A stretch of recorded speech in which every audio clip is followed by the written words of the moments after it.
Hi there, this is Dennis Velco with OutBüro. Thank you so much for joining us on another episode of OutBüro Voices. Today, we are joined with Olivier Jamin Changeart. He is a acoustic branding specialist. Welcome to the show, Olivier. Thank you, Dennis, for having me. As you can hear, I'm French. My hometown is Toulouse, southwest of France, where I grew up. I've been now in the US for 12, 13 years. I got my American citizenship 2 weeks ago. You did? Awesome. So yeah, I'm American now. I mean, both French and American. I have both citizenship. So let's talk about what is a sonic brand. When you mention that, what are you talking about? So sonic branding is a way to convey a message into music to trigger some emotional connection between a product or service and its targeted audience. The best way to describe it is think about visual branding, where colors, shapes, font, and a logo defines a company. Sonic branding does exactly the same thing using sound and music. So most of the people associate, oh yeah, of course, I know what it is. And they say, oh, it's like Intel or Netflix, these jingles. And I said, yeah, it's part of it. But think about more like more generally as a flexible system that you can optimize through various communication touch points, either if you want to communicate an energetic message or if you want to touch people with different emotions. They have to be consistent and recognizable all the way through. It's exactly the same thing as a visual branding. Once you have your branding guide, you have to apply it to everything you produce to communicate. You define what I call the sonic identity, which is the musical DNA of the company. And then once you have that, I talk about this flexible system, you can just deploy it to any kind of communication touch point, either internally or externally. And as example, I mean, there's all these social media videos, tutorial videos, awareness campaign that you podcasts have most of the time some intro and outro with some music. The ringtone of your phone, of course, the hold on music of the company. Some of those little simple sounds can then, or in tones, can then also be applied to a larger set of music. So, a whole song could be created in and around a dun dun dun.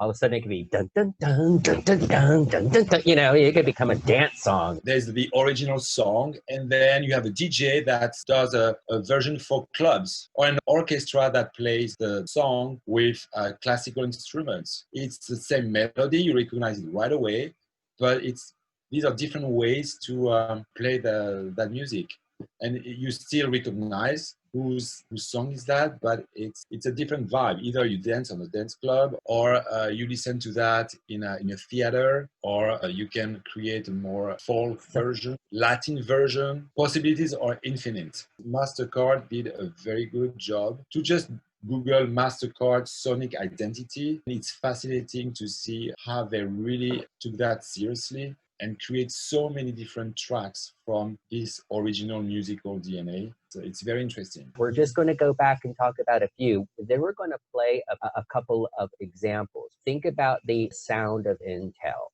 Olivier just mentioned Microsoft and not Microsoft. Do they have a sound? I think so. Of course.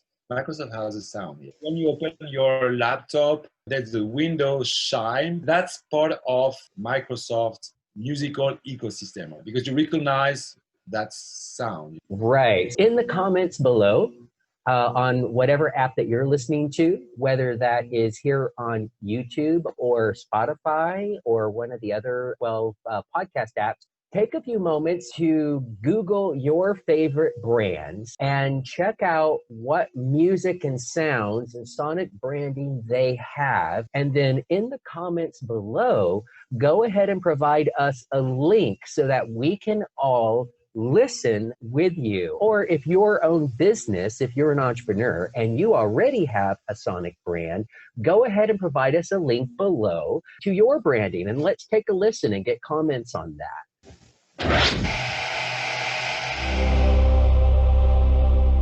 So that is HBO. We've all heard that.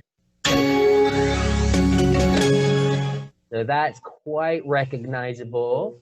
It's a collage with different versions of the sound of McDonald with a pam pam pam pam.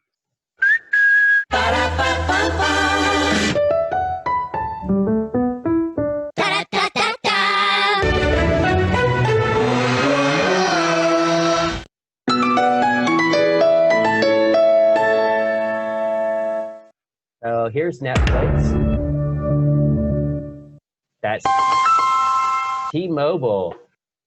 You've worked with small businesses as well, that this isn't just for the large corporation. No, any kind of business wants to bring something more authentic and wants to communicate on another level than the visual. Can very easily have their own sonic identity. Having a sonic identity is, I would say, almost a requirement these days, where again, we live in a digital world. There are more and more ways to communicate using our hearing sense. For instance, if you want to raise funds and to have a nice corporate presentation, having a unique sound that reflects who you are as a business, that translates into a musical language, your values, your essence, your personality, that makes the whole difference, rather than having just a stock music library that you can hear everywhere. Most of them are very small clients, and they reach out to me because they thought there was a value for that. I encourage all of you to step up your game,